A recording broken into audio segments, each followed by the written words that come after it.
கர்த்தருடைய பரிசுத்த நாமத்துக்கு ஸ்தோத்திரம். ஆண்டவராகிய இயேசுவின் நாமத்தில் உங்களை வாழ்த்துறேன். வேளாண் சிஸ்டருடைய தாயார் மறிச்சிட்டாங்க. கர்த்தர் அந்த குடும்பத்தாருக்கு ஆறுதலை, தேர்தலை, சமாதானத்தை கொடுப்பாராக. கர்த்தர் நாமத்துக்கு ஸ்தோத்திரம். 74 வயது, நல்ல பூர்ண ஆயுசு. வேதம் சொல்றது மனுஷன் ஆயுசு நாட்கள் 70, வெள்ளத்தின் மிகுதியால் 80. 70 பெரிய சாதனை தான். இந்த பூமியில் இருக்க முடியாது, யாராலையும் இருக்கவே முடியாது. மிஞ்சி போனால் ஒரு 120 வருஷம், 100 வயசு தொட்டாலே என்ன பண்ணுவான்? டிவி சேனல், நியூஸ் சேனல் காமிச்சிருக்கோம் சாதனை. கர்த்தர் நாமத்துக்கு ஸ்தோத்திரம். அல்லேலூயா. அதுக்குள்ள நம்ம ஓட்டத்தை ஜெயமாக நம்ம என்ன பண்ணணும்? முடிக்கணும். நமக்குன்னு ஒரு ஓட்டத்தை ஆண்டவர் நியமித்திருக்கிறார். சும்மா வெறுமனே நம்மளை அனுப்பலை.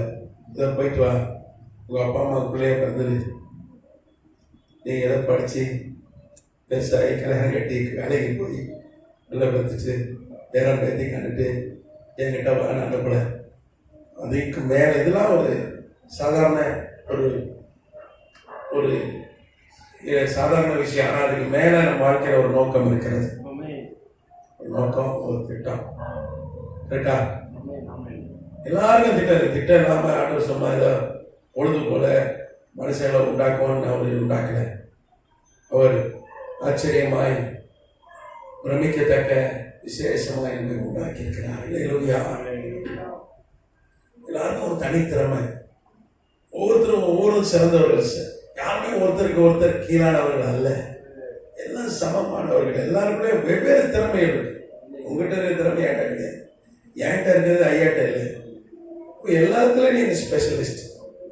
எல்லாரும் ஸ்பெஷலிஸ்டா தான் கர்த்தர் உண்டாகி இருக்கிறார். அல்லேலூயா. அப்போ அந்த தாழ்ந்துகளை நாம் கண்டுபிடித்து, நமக்கு ஆண்டவர் கொடுத்த திறமையை கண்டுபிடித்து கர்த்தர் நமக்கு ஒரு பாதையை வைத்திருக்கிறார். அதுல போகும்போது அது ராஜ பாதையாக இருக்கிறார்.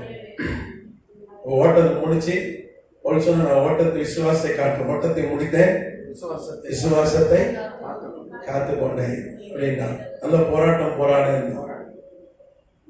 அப்போ நல்ல போராட்டம் போராடணும், ஓட்டத்தை முடிக்கணும், விசுவாசத்தை காத்துக்கொள்ளணும். அதுதான் அது ஒரு நாள் வேகமாக உடையுது, கடகடன்னு வயசாயிடுது, சீக்கிரமா என்ன ஆயிடுது, முடியெல்லாம் வெள்ளையாயிடுது, தோல் சுருங்கிடுது. நேற்று வாலிபனா இருந்த மாதிரி இருக்கு. அதுவும் காலங்கள் வேகமா ஓடுது, டைம் இல்லை. சிலருக்குலாம் டைமே இல்லை ஜெபிக்கிறதுக்கு, வேலை வாசிக்கிறதுக்கு. கர்த்தரை ஆண்டவர்களும் ஆண்டவர் சொல்ல வைப்பா, நான் ஒன்று அறியல. கதிராமத்துக்கு சொந்த கர்த்தருடைய வருகை சீக்கிரமா இருக்கு. திடீர்னு ஒரு நாள் வந்துடுவாரு. ஒரு கர்த்தருடைய வேலை வந்துட்டு எல்லாம் நிறைவேற்றி வருது. நம்ம ஆயத்தமாக்கி கொள்வோம், மற்றவங்களை ஆயத்தப்படுத்துவோம். கர்த்தரை ஆசீர்வதிப்பார். நம்ம தொடர்ந்து சபை வரலாறு, திருச்சபை வரலாறுல search history,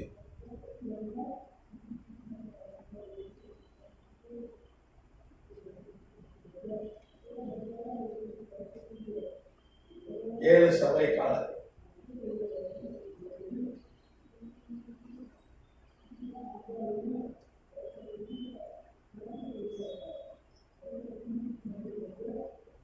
Seven churches era.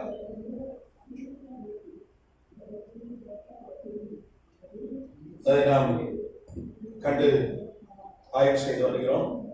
நம்ம இரண்டாம் சபை என்னது? ஸ்மிர்னா. அதை ஆய்வு செய்தோம். ஆங்கிலத்தில் ஸ்மிர்னா. கரெக்டா? சிமிர்னாவா ஸ்மிர்னாவா? எஸ்ஐ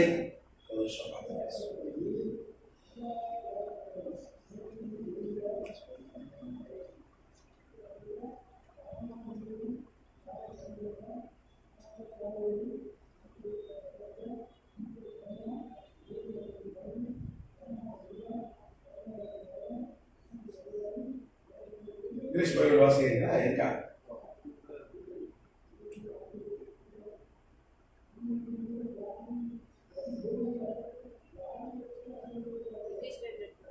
ஸ்மிர்னா கரெக்டா? எம்ஐ தானே? சரி, ஒய் வரும். ஸ்மிர்னா கரெக்டா? சரி, வெளிப்படுத்துற விசேஷம் 2ஆம் அதிகாரத்துல 10ஆம் வசனம் போன வகுப்புல நாம் ஆய்வு செய்தோம். நீ படப்போகிற பாடலை குறித்து எவ்வளவும் பயப்படாத, நீங்கள் சோதிக்கப்படும் பொருட்டாக விசாசான உங்களில் சிலரை காவலில் போடுவார். 10 நாள் உபத்திரப்படுவீர்கள், ஆனாலும் நீ மரணம் பண்ணியிருந்த உண்மையாது அவங்களை சீர்படுத்தி அவனுக்கு தருவேன். இங்கே ஆண்டவர் ஒரு தீர்க்க தரிசனத்தை யோவான் மூலம் வெளிப்படுத்துகிறார். ஸ்மிர்னா சபை என்றது 101 இருந்து 101 கிபி ஏடியில இருந்து 313 கரெக்டா? 13 12 கிபி.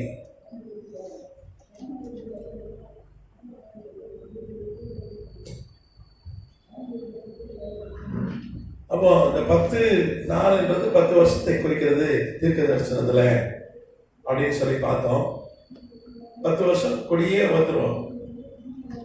அன்னைக்கு ரோம பேரரசர்கள் டயக்லிஷன், அதுக்கப்புறம் கெலேரியஸ், அப்புறம் மேக்ஸான்டியஸ், 3 அரசர்கள் காலத்துல 1 கோடி பேர் 10 வருஷத்துல 1 கோடி பேர் கொல்லப்பட்டார்கள். கர்த்தநாமத்துக்கு ஸ்தோத்திரம்.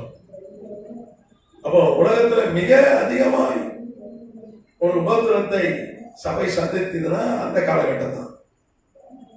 அது 303 முதல் 312 கிபி வரை நான் சொன்னேன். டயக்லிஷன் டெர்மினேலியான ஒரு பண்டிகை அன்னைக்கு ஒரு சட்டாயம் போடுறான். சபையெல்லாம் கொடுக்கப்படணும், வேத புஸ்தகம் அழிக்கப்படணும், ஊழியர்கள் கொல்லப்படணும், கர்த்தருடைய பிள்ளைகள் என்ன பண்ணணும், அழித்து போடப்படணும் சட்டம் போடுறான். உடனே ராணுவம் போய் நிக்க மீடியா என்கிற இடத்துல ஒரு 20,000 பேர் கொண்ட சபை இருக்கிறது. அன்னைக்கு கவர்மெண்ட் ஹாலிடே, எல்லாரும் ஸ்பெஷல் ப்ரோக்ராம் இருக்கு சபையில. சபை கூட்டிட்டு தீ கொளுத்துறாங்க. தேவ ஊழியர் உட்பட விசுவாசிகள் 20,000 பேர் கறிக்கட்டே. அதான் ஸ்டார்டர் உபத்திரவ ஸ்டார்ட். உபத்திரம் எதிர்த்து தான் இருக்கு.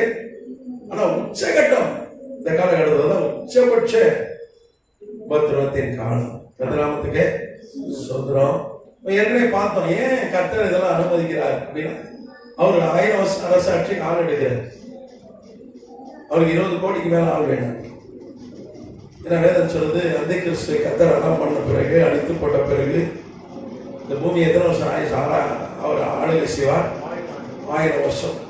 நம்ம 1000 வருஷம் அரசாட்சிக்குலாம் ஆய்வு செஞ்சு முடிச்சிட்டோம். கரெக்டானே? முடிச்சிட்டோம் இல்லையா? அப்ப அதுல தாவீதுன்ற பேரை தான் வருவார். எரேமியால வாசிக்கிற தாவீது பேரை வருவார். 1000 வருஷம் அரசாட்சி என்னென்ன நடக்கணும்லாம் பார்த்துட்டோமா இல்லையா? சிலர் அந்த வகுப்புல வரல, அவங்களுக்கு பிற்பாடு நம்ம சந்துரு ஐயா கூட ஒரு லிஸ்ட் ஒன்று கொடுத்தாரு. பத்மாஸ்கிட்ட வாங்கி அது ஐயா கூட சொல்லியிருக்காங்க, ஒரு நாள் நம்ம அதை முடிக்கலான்னு சொன்னோம். ஐயா சொல்லியிருக்காங்க. சரி, வராதவங்களுக்கு அதை நம்ம கற்றுக் கொடுக்கலாம். நாமத்துக்கு ஸ்தோத்திரம். 1000 வருஷம் அரசாட்சியிலே ஆளுகை யார் கையில கொடுக்கப்படும்? ரத்த சாட்சிகள். ரத்த சாட்சிகள் தான் ஆளுகை.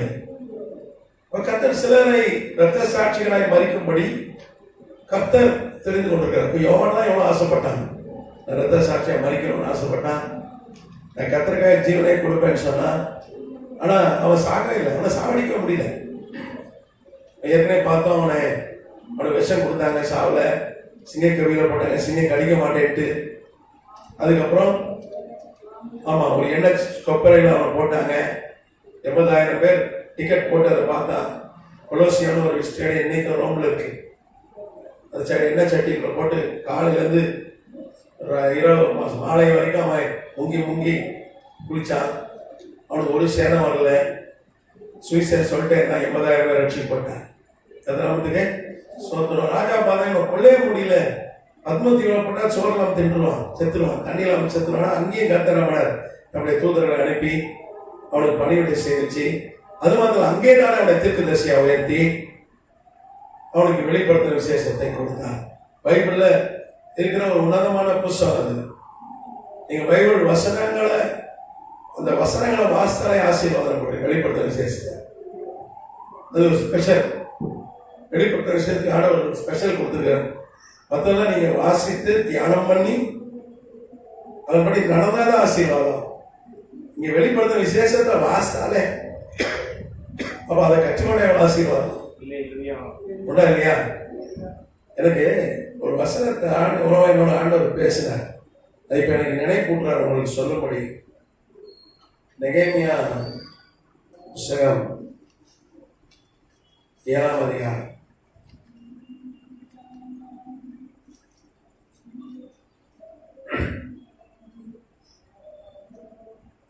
எஸ்ரா படிக்கிறோம். எஸ்ரா 7ஆம் அதிகாரம்.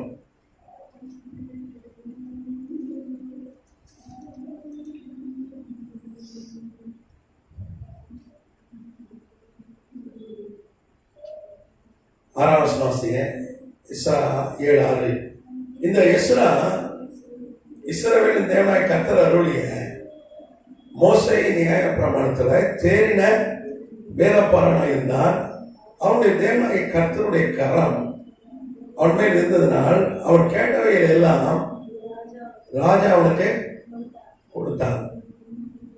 இவன் சொல்லுது, எஸ்ரா ஒரு நல்ல பைபிளை கற்றுக்கொண்ட ஒரு நல்ல ஒரு பைபிள் டீச்சர். அதுவும் மோசையோடைய நியாயப்பிரமாணத்தை தேறின வேத பாராயணா இருந்தான். அன்னைக்கு பைபிள் முழு பைபிள் கிடையாது, பழைய ஏற்பாடு தான். நெகேமியாலாம் பார்த்தீங்கன்னா தானியலுக்கு பிறகு வாழ்ந்தவன். அப்போ அவன் காலத்துல அவன் தானியல் தீர்க்கதரிசி புஸ்தகத்தை மொழிபெயர்த்தான். 12 அதிகாரத்துல 6 அதிகாரம் அராமிக் மொழியில இருந்தது, பாபிலோனிய மொழியில இருந்தது. எஸ்ரா தான் மொழிபெயர்த்து, எஸ்ரா தான் என்ன பண்ணான், மல்கியா தவிர்த்து எல்லா புஸ்தகத்தையும் சேர்த்தான். மல்கியா அவனுக்கு பிற்பாடு தான் எழுதப்பட்டது, அவன் காலத்துக்கு தான் எழுதப்பட்டது மல்கியா. அவன் தான் ஃபர்ஸ்ட் கேனன் என்று சொல்வார்கள். விவிலிய நியதி என்று தமிழை சொல்லுவோம். கேனன் ஆஃப் த பைபிள்னு சொல்லுவோம். அந்த கேனன் ஃபர்ஸ்ட் கேனன் அவன் தான் எல்லாத்தையும் கலெக்ட் பண்ணி வச்சிருந்தான். ஆதி ஆமத்துல இருந்து மல்கியா தவிர்த்து முழு பழைய ஏற்பாடா வச்சிருந்தான். அப்போ வேதம் சொல்லுது, இந்த இஸ்ரவேல் அதுல அவன் தேறினவனாய் இருந்தான். தேறின வேதத்துல தேர்னவனாய் அவனுடைய தேவனாகிய கர்த்தருடைய கரம் அவன் மேல் இருந்ததினால், ஆமா அவன் மேல அவன் பைபிள்ல தேர்னவனாய் இருந்ததுனால, கர்த்தருடைய கரம் அவன் மேல இருந்ததுனால அதனாலதான் இருந்தது. சும்மா இல்லை, சும்மா எல்லாத்தையும் மேலேயும் கரத்தை கொண்டு வச்சிட மாட்டாங்க. ஒரு சிலர் மேலதான் வச்சிருக்காரு. அது எஸ்ரா ஒரு ஆள். பைபிள் நல்லா கற்றுக்கொண்டதுனால, அதுல தெரிந்தவனானதுனால கர்த்தருடைய கரம் அவன் மேல இருந்தது. இவன் சொன்னதெல்லாம் ராஜா கேட்டான்னு சொல்லி வேதம் சொல்லுது. அவன் கேட்டவையிலையெல்லாம் ராஜா அவனுக்கு கொடுத்தான். நம்ம ராஜா கிட்ட கேட்கிறோம், நமக்கு ராஜா யாரு? அதனாலதான் தேவனுடைய கரம் இருந்தது. அதுவும் சாதாரண ஆள் ராஜா இல்ல. அன்னைக்கு அர்த்தசஷ்டான்னு ஒரு ராஜா இருந்தான். அர்த்தசஷ்டா அவன் தான் மேதிய பேசிய சாம்ராஜ்யம் 127 நாட்டை ஆண்டவன். எஸ்தர் மகாராணியோட 2வது மகன் அர்த்தசஷ்டா. உலக பேரரசன் இந்தியா உட்பட. நீங்க பாத்தீங்கன்னா எஸ்தர் 1ஆம் அதிகாரத்துல பாத்தீங்கன்னா இந்து தேசம் முதல் எத்தியோப்பியா வரை.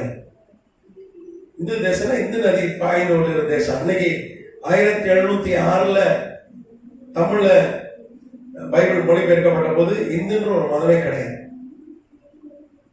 1887 தான் ஏறக்குறைய ஒரு 180 வருஷம் கழிச்சுதான் இந்த இந்து மதம் வந்துச்சு. அது கிடையாது. நம்ம பேர் இந்து தேசம்.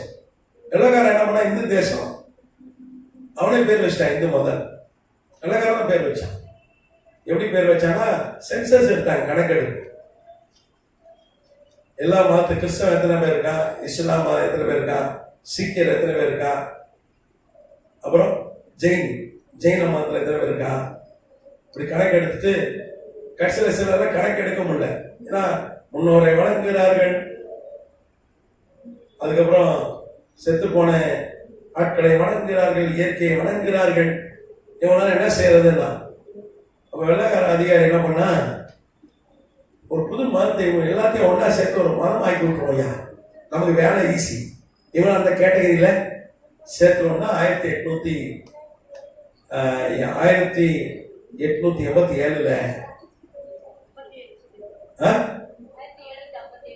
1757 ஆமா 1757 ராபர்ட் கிளை வந்தது. அப்புறம் இது 1887 வேற ஒரு அதிகாரி அப்போ சென்சஸ் எடுத்தாங்க. ராபர்ட் கிளை அவர் தான் வந்தார். ராபர்ட் கிளை வந்தது, அவர் தானே வந்து ஒரு ஈஸ்ட் இந்தியா கம்பெனி தான் ஆட்சியை பிடிச்சிச்சு, இந்தியா பிடிச்சிட்டு. அது பிற்பாடு ஏற்கனவே 100 ஆண்டுகளுக்கு பிறகு அவங்க கணக்கெடுக்கும் பொழுது எதுலையும் சேராத ஆட்கள் எல்லாம் என்ன பண்ணிட்டாங்க, இந்து மதம் போட்டாங்க. கிராமத்துக்கு சோத்திரம். இங்கே 10 ஆண்டுகள் கடுமையான உபத்திரம். ஆனா கர்த்தர் என்ன பண்றாரு, அனுமதிக்கிறார் ரத்த சாட்சிகள். அதுக்கப்புறம் அதுக்கு ஒரு முடிவு கொண்டு வர்றார், ஒரு பெரிய எழுப்புதலை கொண்டு வருகிறார். நம்ம போன வகுப்புல கான்ஸ்டன்டைன் என்கிற ஒருத்தரை எழுப்புறார், நாம் பார்த்தோம். எப்படி அவன் பயண கைதியா பிடிச்சி வச்சிருக்காங்க. அவங்க அப்பா கான்ஸ்டன்டேஷியஸ் அவர் வந்து இங்கிலாந்து பிரிட்டனுடைய தளபதி. அவர் அங்க கிறிஸ்தவர்களை கொல்ல மாட்டேங்காரு, ஊழியர்களை கொல்ல மாட்டேங்காரு, சபையை இடிக்க மாட்டேங்காரு, பைபிளை எரிக்க மாட்டேங்காரு, ராஜாவுடைய உத்தரவு கீழ்ப்படியவனை கேட்டா அவன் மாட்டு வேலை செய்யறான், நம்ம ஏன் அவனை சும்மா இருக்கிறவனை. அவன் இவரோடு கிறிஸ்தவன் கிடையாது, கான்ஸ்டன்டைனுடைய தந்தையா.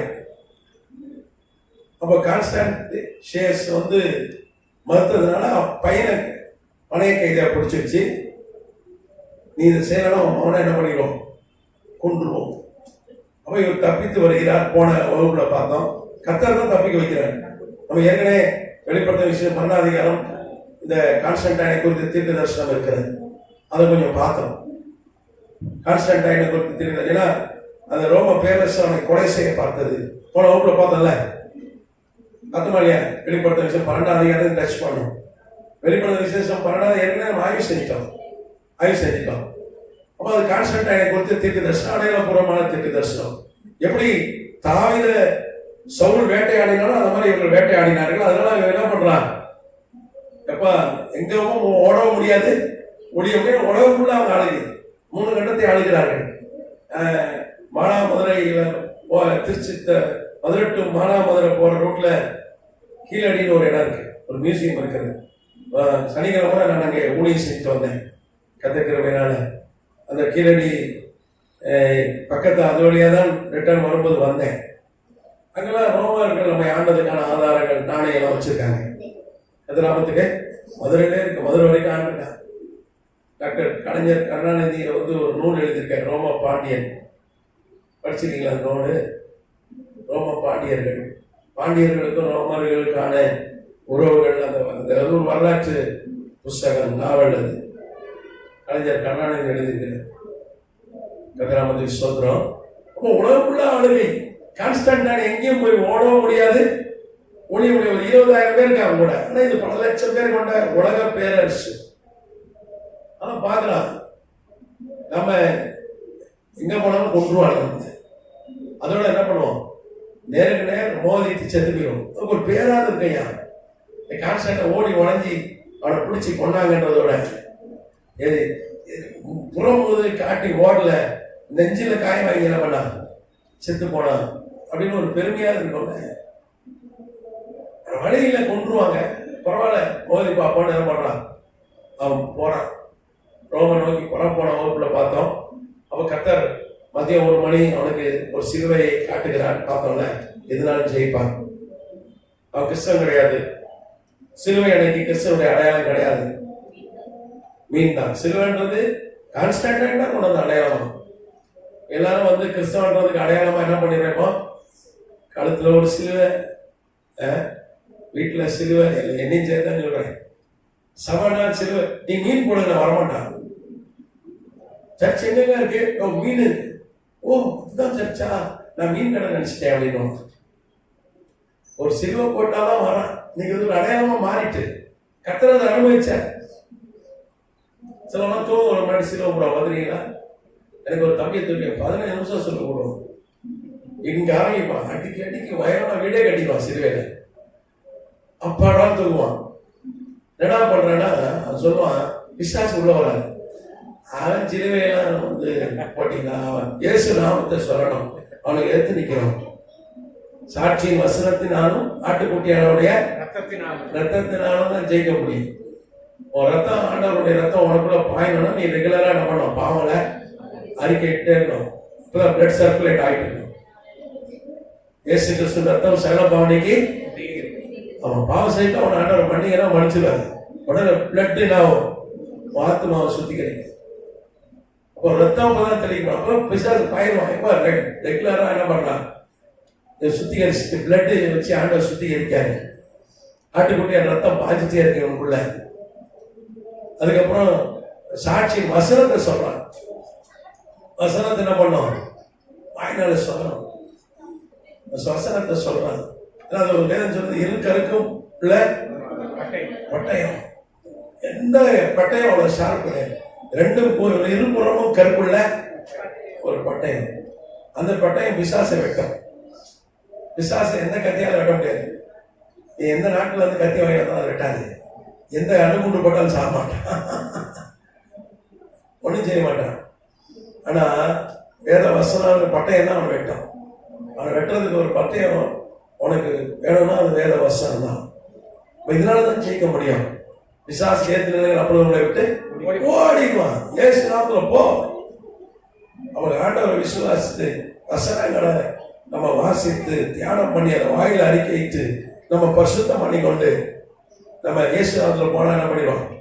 ஒரே ஓட்டமா ஓடிடும். இந்த வெள்ளக்கார ஏமாத்துறான் நம்மளை.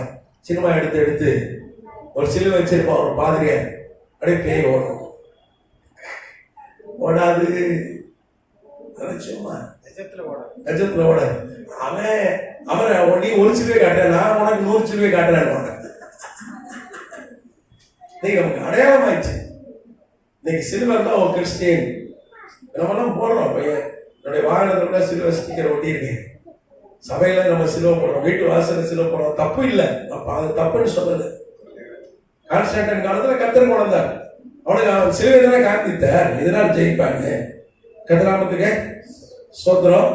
அப்போ இரவுலே ரோம பேரரசுடைய தலைநகரமாகிய ரோம் நகர்ல இந்த டைபர்னு ஒரு ஆற்றங்கரையில இருக்கிறது. நீங்க பாத்தீங்கன்னா மேப்ல பாத்தீங்கன்னா ரோம் நகர் இருக்குன்னா டைபர்னு ஒரு ஆறு.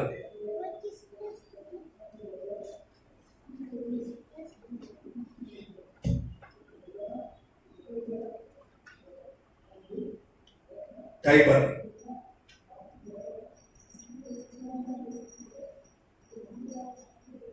ஆறு ஆற்றம். எப்படி சென்னை வந்து கூவாறு, அப்புறம் வேற ஆறு இருக்கு, அடையாறு. கூவத்துல விழுந்தாலும் அவன் காலி கேரண்டே செத்துருவான். அடையாறு ஆமை உள்ள முங்கி குளிச்சாலும் அவன் காலி.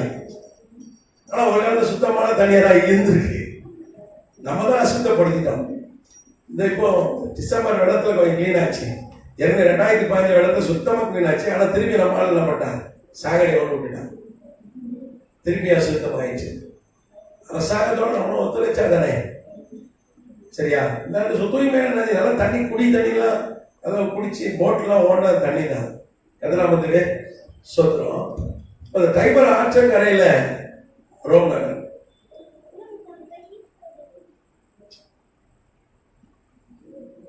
இவன் 312 கிபியில அக்டோபர்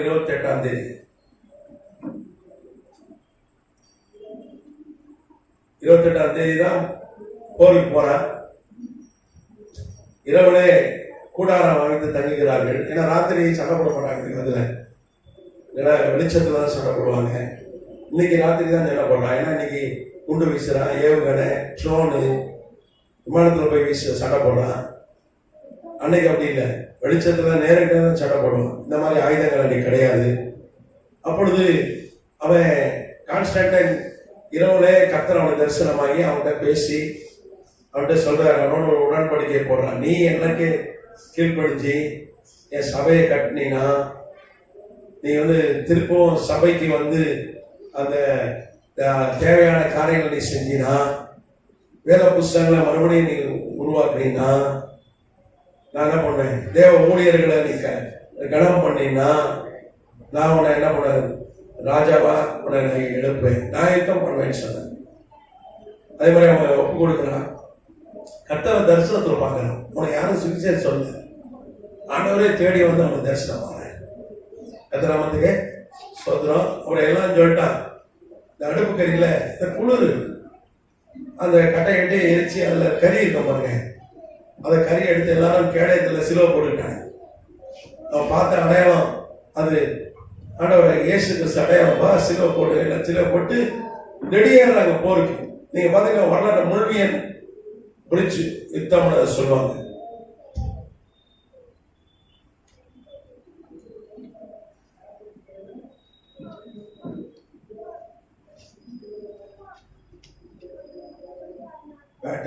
பேட்டல் யுத்தம்.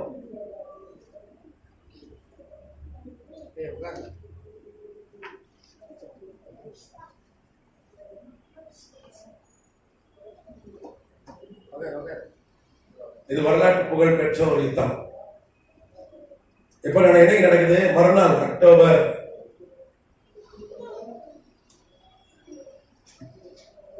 29 காலையில எல்லாரும் போருக்கு ரொம்ப தைரியமா இருக்காங்க. ஆண்டவர் பேசுறாரு, ஜெயம் கொடுத்துறாரு. எல்லாம் உற்சாகமாயிட்டான். கொஞ்சம் போகும்போது கொஞ்சம் கூழ் குடிச்சிட்டு போயிடலாம்.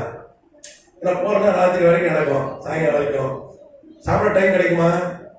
இப்ப ஐடி கம்பெனில வேலை செய்ய சாப்பிட டைம் இல்லைன்றான். கேட்ட டைமே இல்லை அப்படின்றான். அவன் போர் செய்யறவனுக்கு டைம் இருக்குமா? சோறு தின்னா தலை போயிடும்.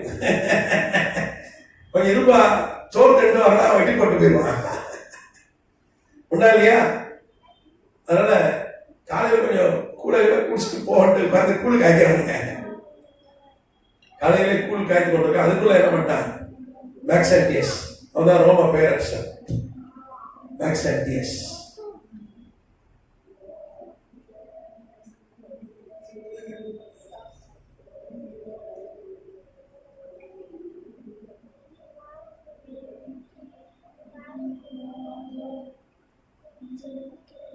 ரோம பேரரசர்.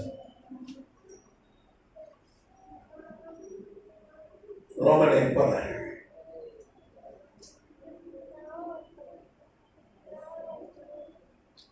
உலக பேரரசன்.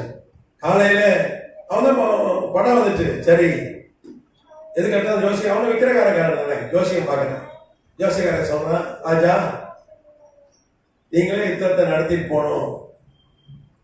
அவன் சாதாரண ஒரு 20,000 பேர் ஈ அடிக்கிறவன் அடிச்சிருவாங்க.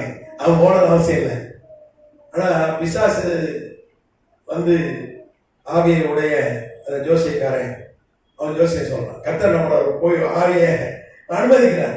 ஆகா யுத்தத்துக்கு போகும்போது ஒரு பொய்யின் ஆவி கரெக்டா ஒரு 400 தீர்க்கதரிசிகள் வாயில போய் அவங்க தங்கிச்சுல, ஆக கர்த்தர் அதை அனுபவிச்சாங்கல்ல. அதே மாதிரி கர்த்தர் என்ன பண்றாரு? யுத்தம் பண்றாரு. ஃபர்ஸ்ட் ஒரு பொய் ஜோசியம் பொய் சொல்றான். என்ன சொல்றான்?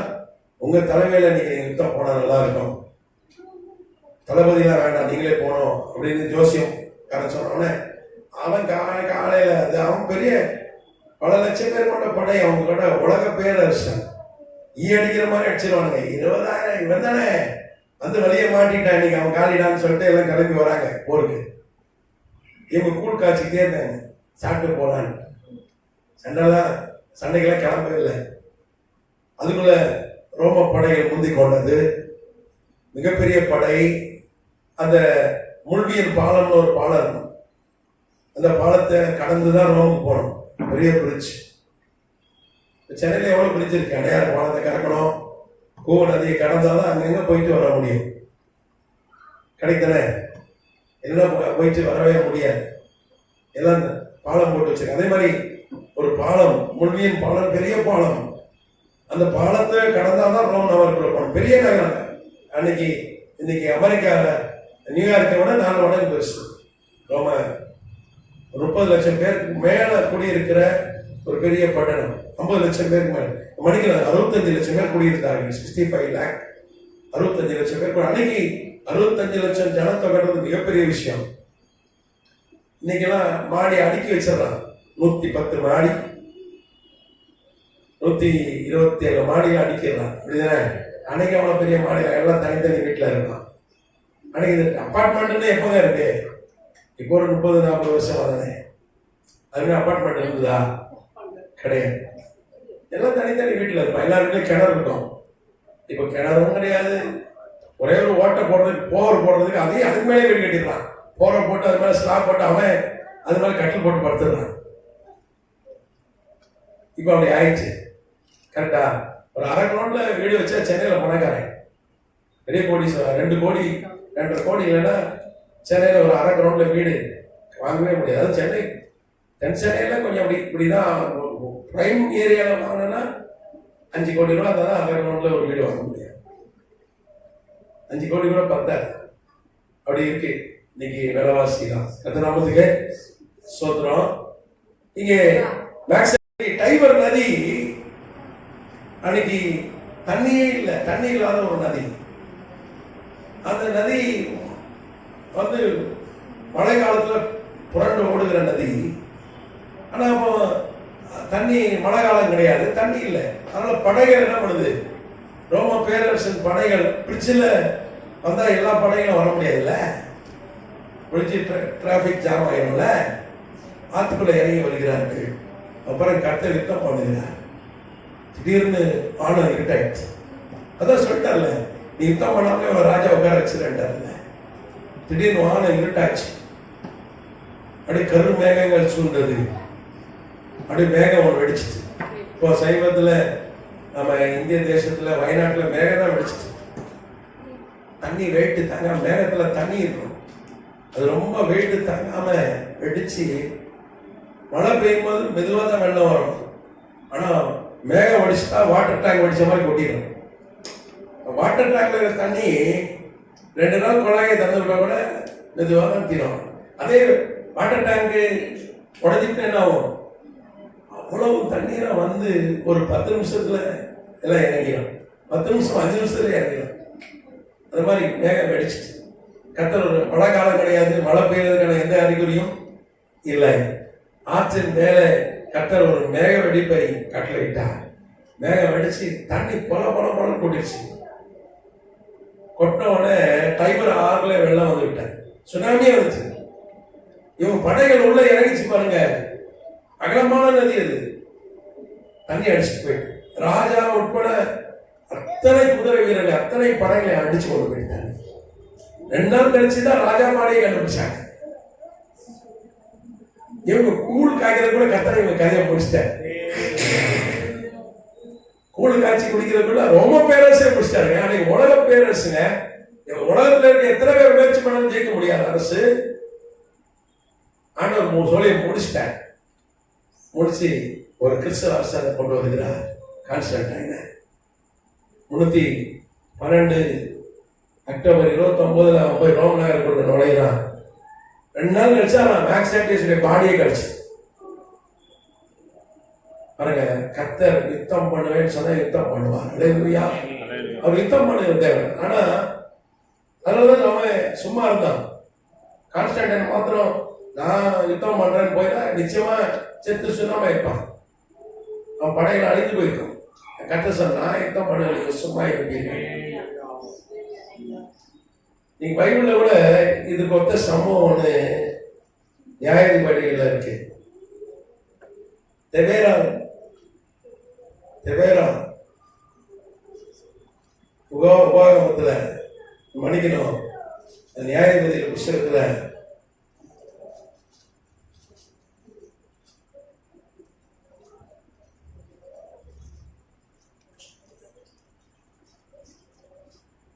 நியாயாதிபதிகள் புஸ்தகம்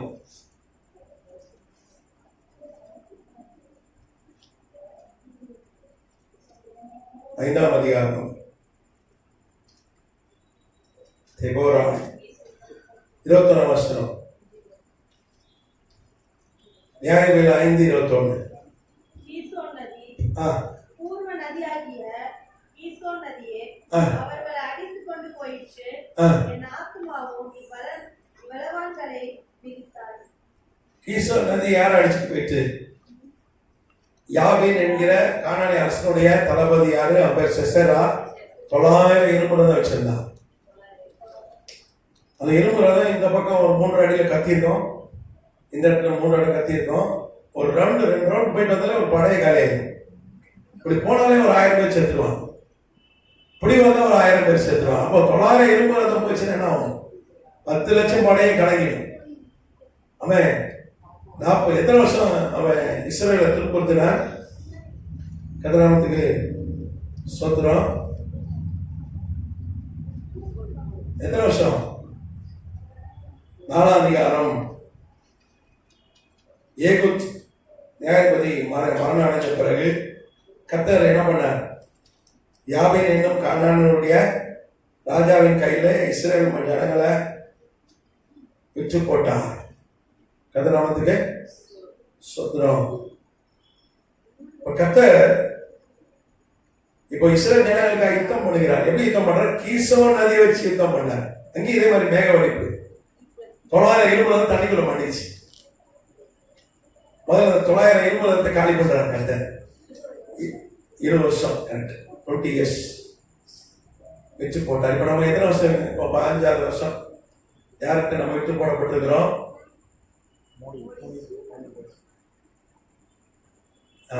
அது மாதிரி வச்சு போட்டேன்.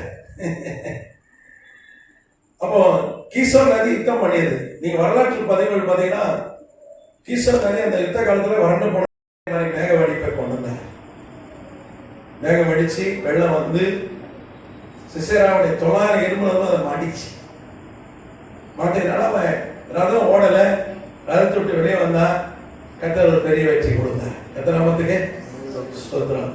அதே மாதிரி ஒரு சம்பவம் தான் இந்த டைபர் நதியில நடந்தது. கர்த்தர் இந்த 10 ஆண்டு உபத்திரவத்துக்கு ஒரு முடிவு கொண்டு வந்தார். அங்க 20 ஆண்டு உபத்திரத்துக்கு ஒரு முடிவு கொண்டு வந்தார். அது யாவின் கூட இவ்வளவு குணப்படுத்தல. ஆனா ரோம பேரரசர்கள் தினந்தோறும் 4000 பேரை கொன்று போட்டார்கள். கர்த்தருடைய பிள்ளைகளை, தேவ ஊழியர்களை கொன்று போட்டார். சவையடித்து போட்டார்கள், பைபிள் எரிச்சு போட்டார். பயங்கரமான உபத்திரம் 10 வருஷம், பயங்கர உபத்திரம். ஆனா கர்த்தர் நம்ம உபத்திரங்களுக்கெல்லாம் ஒரு முடிவை கொண்டு வருகிறார். அல்லேலூயா. அது குறிப்பா வேக்சின் டெஸ்ட் சொன்னா கிறிஸ்தவனையில வலிச்சு வேண்டாம், ஒரு கிறிஸ்தவன உலகத்துல எல்லாம் பண்ணிட வேண்டும். சவால் விட்டாங்க. ஆனா அவனை ஆத்து தண்ணி அடிச்சு போகப்படி செஞ்சிட்டேன். காடியே நாள் கடைசியா கிடைச்சது. ஒரு கிறிஸ்தவன் என்னுடைய ஆட்சி காலத்துல ஒரு கிறிஸ்தவன் தேடாம இருக்க மாட்டான். உலக பேரரசு அவன் ஒரு சின்ன நாட்டுக்கு ராஜா இல்ல, 3 கண்டா உலகம் உள்ள ஆண்டவன். அவனுக்கு மேல ராஜாவே கிடையாது. அவனை எதிர்க்க ஆளே இல்லை. அவன் சொன்னா ஒரு சவால் விட்டான், ஒரு கிறிஸ்தவ இல்லாம நான் ஒழிச்சிருக்கேன். ஆனா 10 வருஷம் ஆண்டவர் என்ன பண்ண? உபத்திரவத்தை அனுமதித்தார். எதுக்குன்னா ரத்த சாட்சி அவருக்கு வேணும். ஒரு 20 கோடி பேருக்கு மேல வேணும். அதுக்கப்புறம் அவர் யுத்தம் பண்ணினார். அல்லேலூயா. ஒரு சாதாரண ஒரு கான்ஸ்டன்ட் பலவீனமான ஒரு ஆள். நீங்க 1 குழந்தையர் வாசிக்கிற 1ஆம் அதிகாரத்துல பலவான்களை வெட்கப்படுத்த கர்த்தர் என்ன பண்ணாராம்? பலவீனமான நம்மை தெரிந்து கொண்டார். ஆண்டவருக்கு பலசாலி வேண்டாம். நம்ம மாதிரி பலவீனமான ஆளு நடந்தா கால் வலிக்குங்க, முட்டி வலிக்கு, தலை சுத்துதுங்க, இப்படி சுத்துது, தலை கண்ணு இருட்டுது, நீதான் வேணும். ஸ்ட்ராங்கா மிஸ்டர் இந்தியா அவன் வேணும். நான் இந்த கையில 10 பேர் அடிப்பேன், இந்த கையில 20 பேர் அடிப்பேன், நீ வேண்டாம். நீ பலவீனா வா. பலவான்களை வெட்க யாரை வச்சு வெட்கப்படுத்துவார்? நம்ம மாதிரி பலவீனமான ஆளுதான். பலவீனமான ஆளுதான் ஒரு தேவை. அவன் பலவீனமான ஆளுதான். கான்ஸ்டன்ட் ரொம்ப பலசாலி இல்லை. உயிரை கையில பிடிச்சிட்டு அலைஞ்சவன் தான் அவன். பலவான் ரொம்ப பேரரச கிட்ட அடிக்கிற மாதிரி ஆட்சி போட்டுருவான். ஆனா அவனை கத்த என்ன பண்ண? பலவானாகிய அந்த மேக்ஸான்டைஸை வெட்கப்படுத்த கர்த்தர் பலவீனமான யாரை தெரிந்து கொண்டார்? கான்ஸ்டன்டைனை தெரிந்து கொண்டார். அப்போ உபத்திரவத்துக்கு ஒரு முடிவு கட்டினார். உலகம் முழுக்க கான்ஸ்டன்டைனா எழுப்புதல் வந்துச்சு. கான்ஸ்டன்டைன் காலம் எழுப்புதல் மாதிரி ஒரு எழுப்புதலே கிடையாது. பெர்கமு சபை காலம், அடுத்து பெர்கமு சபை காலம். நம்ம கர்த்தர் கிருபையினால இருக்கிறோம். அடுத்த வகுப்புல நாம் பார்க்கலாம். ஏதாவது கேள்வி இருக்கா? உபத்திரவங்களை வந்து ரொம்ப நாள் நமக்கு உபத்திரம் கிடையாது, கொஞ்ச காலம் தான், சீக்கிரம் நீங்கிடும் உபத்திரம். அதனால யுத்தம் பண்ணுவார் அவரு. நீ சும்மா நம்ம என்ன பண்ணிடுறோம்? நான் என்ன, நீ ஒரே அடிச்சா, நீ 10 அடிச்சா ஒரே அடிக்க மாட்டேனா? நீ 2 கெட்டவர் பேசினா ஒரு கெட்டவர் நான் பேச மாட்டேன். ரொம்ப கம்முன்னு அப்படி தானே? நீ சும்மா இரு. யாராவது உனக்கு விரோதமா இருக்க சும்மா இரு. அவர் யுத்தம் பண்ணுவார். நான் பார்த்துருக்கேன் என் வாழ்க்கையில. கர்த்தர் யுத்தம் பண்ணதை நான் பார்த்துருக்கேன். அவர் யுத்தம் பண்ணுகிற தேவன். நீ அவருக்கு வாய்ப்பு கொடு. அவன் வாய்ப்பே கொடுக்கு. நம்மளே எல்லாம் செஞ்சிடறோம். அப்போ அவரு சரி நீயே செஞ்சுக்கப்போ. நம்ம செஞ்ச தொழில்தான். நீங்க சும்மா இருங்க, கர்த்தர் யுத்தம் பண்ணுவோம். அல்லேலூயா. ஆனா அவர்கிட்ட அவர் சம்பளத்துல காத்திருக்கணும். அவருக்காக காத்திருங்க. அவர் உங்களுக்கு ஜெயத்தை கொடுப்பார். யுத்தம் பண்ணுவோம். உனக்கு எதிராக ஒரு வழியா வர்றவன் எப்படி ஓடிப்போனா பல பிரிவுகளை ஓடிடுவாங்க. அப்ப வரும்போது ஒன்னா வருவான். உங்களுக்கு எதிராக ஒரு துண்டைக்கான துணைக்கான ஓடிடுவான். சிதறி ஓடிடுவான். சிதற பண்ணிடுவேன். ஒரு சத்துருக்கு முன்பாக ஒரு பந்தியை ஆயத்தப்படுத்தி தலையால் அபிஷேகம் பண்ணுவார். ஒரு பாத்திரம் நிரம்பி. எத்தனை சத்து இருக்காங்க அத்தனை முறை உனக்கு பந்தி, அத்தனை பாத்திரம் நிரம்பி வழிதான் அனுபவம். போராட்டம் உண்டு. போராட்டம் இல்லைன்னா உனக்கு ஆசீர்வாதம் இல்லை. உனக்கு போராட்டம் இல்லைன்னா சம்திங்கிறான். எல்லாம் சொலுசா போதா சம்திங்கிறான். கர்த்தருடைய பிள்ளைகளுக்கு உபத்திரம் உண்டு. ஆனா வெற்றி கொடுத்துட்டே இருப்பார். உபத்திரம் உண்டு. நீதிமன்ற ஒரு துன்பங்கள் அநேகமா இருக்கும். ஆமா, எல்லாத்தையும் விடுவிச்சுருவார். போராட்டம் இருந்துட்டே தான் இருக்கும். கடைசி வரைக்கும் போராட்டம், அப்புறம் வெற்றி, அப்புறம் உயர்வு. இப்படிதான் உங்களை உயர்த்துவதற்காக, ஆசீர்வதிக்கிறதுக்காக தான் கர்த்தர் பண்றார். பாடுகளை அனுபவிக்கிறார். கர்த்தர் நாமத்துக்கு பாட குறித்து கவலைப்பட. உள்ளது வியாதியா, பொருளாதார பிரச்சனை இல்லை, யாராவது ஒரு ஆள் நம்ம மனம் முன்படுற மாதிரி பேசுறது, நமக்கு எதிராக வர்றது, ஏதோ ஒரு உபத்திரம் நமக்கு உண்டு. ஆனாலும் இதன் ஒரு கர்த்தர் இந்த உலகத்தை ஜெயித்தது போல நம்மையும் ஜெயிக்க வைப்பார். நம்ம உயர்த்துவோம். கர்த்தர் நாமத்துக்கு ஸ்தோத்திரம்.